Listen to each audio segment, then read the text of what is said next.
안녕하십니까. 뉴스데스크 강원입니다. 전국적으로 연일 집중호우가 쏟아지면서 산사태와 침수 등으로 대규모 인명피해가 잇따랐습니다.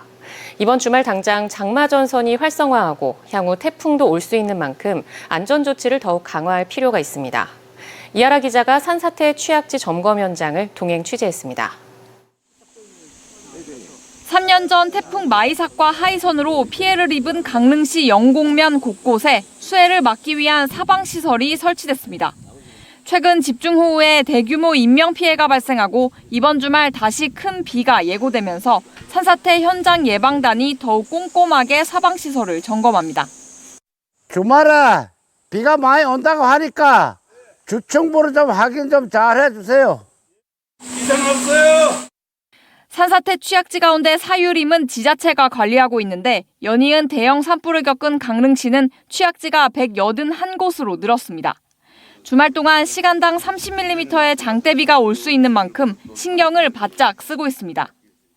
나무 벌채 후 산사태 우려가 있기 때문에 저희 시에서는 산지 사방이라든가 계류 보존이라든가 집 주변 옹벽 쌓기라든가 이런 작업을 해서 2차 피해를 예방하고 있습니다.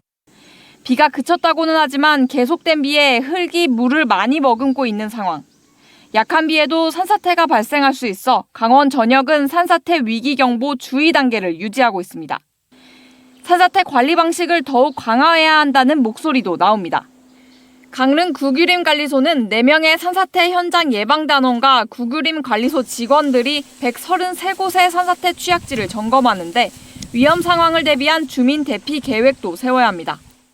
현장 점검을 하고 나서 민가 피해가 우려되는 지역이 있을 시 대피 장소로 이동하시라고 미리 사전에 고지를 해드립니다.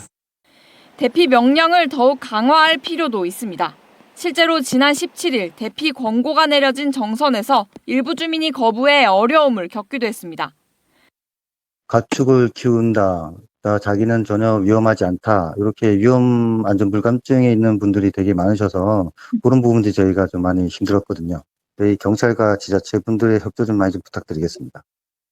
산사태가 발생하면 당장 나와 내 가족의 생명이 좌우되는 만큼 주민들은 대피 명령을 따르고 대피 요령을 숙지할 필요가 있습니다.